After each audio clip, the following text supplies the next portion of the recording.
Hey Lash fam, welcome back to the channel. Those of you who are new, go ahead and hit that subscribe button so you're not missing any of our weekly uploads.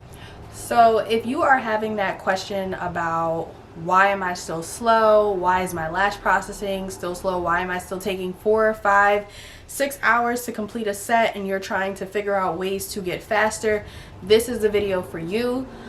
I hope you guys enjoy this video. I hope you guys are able to learn how to speed up your process. I mean, it's nothing worse than feeling like you're just like the slowest lash tech in the world. I know when I first started, I felt like I was super slow. I was taking 5 hours on my sets. It was taking just obviously way too long, but I'm telling you guys, with these tips, you're going to ensure that your lash sets are moving quicker. I have now brought my lash sets down to 2 hours max, and I'm super excited about that, so you too can make your sets shorter. So write down these tips so you always have them. But we're gonna go ahead and jump right into it. So the number one tip I want to bring up is prepping before. So if you're a newbie to the lash world, this is something that you're gonna wanna make sure that you are doing. Make sure you prep before. I always try to arrive at least anywhere between an hour to 45 minutes before my first client gets there, but you want to prep first. So you wanna have a sanitation area. And when I say a sanitation area, for those people who went to a cosmetology or esthetician school, you know that you're supposed to have like your sanitary maintenance area, like an SMA. So you want to have everything laid out. You want to have your tweezers that you're going to use, your tape. You're going to need to have your lashes pulled out, everything ready to go. That way your glue is already shaken up and everything. So once the client lays down, you're ready to go ahead and start lashing. There's no time for prep when the client is there. The only thing you should be doing when the client is there is washing your hands and making sure that your tweezers are pulled out of that barbicide and rinsed off and ready to go. So once the client lays down, you're ready to just go ahead and you're ready to start taping down those bottom lashes.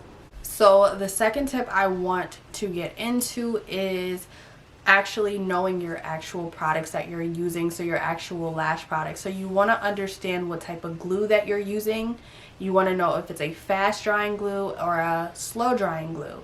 That is really going to help you adjust your temperature and know how to use your products. You want your products to work for you, not you trying to force your products. So you want to understand how your products work. If you're using a glue that has a 30% humidity or 60%, 50% humidity, you want to have a hydrometer meter. So you want to be able to measure the humidity in your room, as well as you want to have something that's going to measure your temperature in the room. So therefore you know ideally the temperature and the humidity that you need in your room.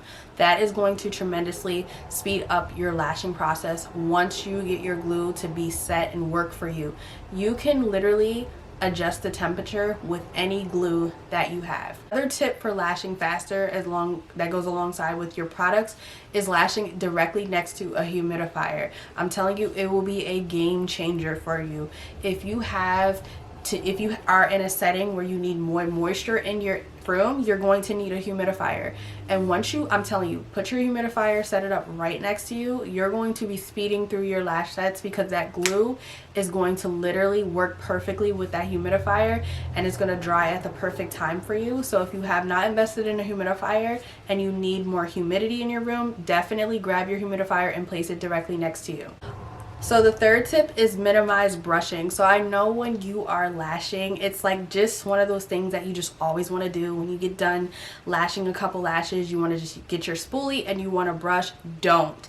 Wait until, like, I would say brush every like 20 to 15, 20, 30 minutes. Do not brush very frequently. So you want to minimize your brushing through the lashes. Not only does this slow you down, but it also create stickies. If your glue is not already dried and you keep brushing roughly through those lashes, they may look like they're set, but they're not.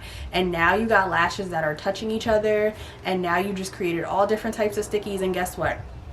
You're gonna have to go through at the end of the set and you're gonna have to pick through those stickies because you can't send your client out with clumped up lashes. So you're gonna now have to go back and pick through those stickies. So just keep brushing at a minimal. Do not keep brushing throughout the set. I know it sounds weird and some people might tell you like, oh, make sure you brush but no, wait until you're like about move around in sections, but I would say wait about anywhere from like 15 to 20 minutes before you start brushing through your set. Let that glue really set and dry before you go in and brush. So the next tip is rotating the client's head. This was a tip that I just recently had to get comfortable with doing. I don't know about you guys, but I was really nervous to always ask my clients like to position their head. Like maybe I'm doing the left eye and I need their head to be tilted a little bit this way, to the right. I would normally not say anything. I would just like try to like be straining my back and like bending over and trying to, keep them really comfortable, especially if they're sleeping. You sometimes don't want to wake them up, but I'm telling you, make your job easier. And the more experience you get with lashing, you're going to be telling that client like, could you tilt your head to the right? Could you tilt your head to the left? It's going to make your job so much easier. So always remember, rotate your client's head to make it easier for you to see the lashes. Do not strain your back, do not strain yourself, and most times clients will not mind. It's just simply like them turning their head on the pillow. They're still comfortable. So if you need them to turn to the right, have them turn and turn to the left. It's really good client etiquette also when the client does do it for you. So that's something that I always try to tell my clients and like drop on Instagram, that it's really good client etiquette if you guys move your head to the left or right for us. So the last tip that I want to go over, but certainly not least, is bad hand placement. And this is something that I just learned maybe about 4 months ago. I was holding my tweezer all wrong. So I was holding my tweezer completely wrong, and this was slowing me down because I was straining and I was using way too much force on my hands, and it was literally giving me like carpal tunnel syndrome. Like it was hurting so bad, and I'm telling you, it's because I was holding my tweezer wrong. When you're lashing, you want to be relaxed. That's how you're able to be at your top speed. So I'm going to show you guys exactly how I hold my isolation tweezer. So when you're holding your isolation tweezer, I normally used to hold it like, I used to be like right up on it because I thought I had more precision, like trying to, get in there. So I was holding it like this. So you don't want to hold it too low, and you don't want to hold it like too high either. You want to hold it somewhere here down in the middle, but you want it to always rest in the curve of your hand. Let the tweezer lay on your hand very comfortably, and I'm telling you, you have them so much more precision. This helped me so much. I'm telling you, lay your tweezers just gracefully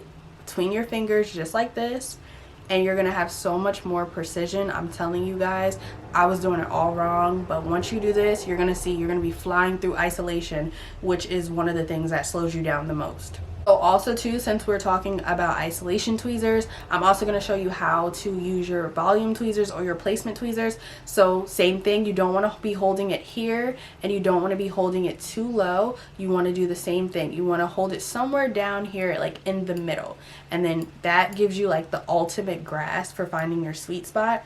But you want to go like about here, like almost down to the middle. Guys, that sums it up for today. Thank you guys so much for watching. If you have not already, go ahead and hit that subscribe button. I hope this video was helpful. It was a little quick video on a couple tips that I've learned personally that will help you as well get faster. You guys, this has helped me tremendously, and I just want to help you guys along the way. So anything that I learned, I want to teach you guys, and I want to help you guys because I know that I needed a lot of help. So I was hoping there would be somebody out there that would teach me and show me and give me the real, and that's what this channel is all about. I want to show you guys and share everything that I'm learning along the way and give you guys tips and tricks. So yeah, thank you guys so much for watching. Hit that subscribe button, and I'll see you guys with something new next time.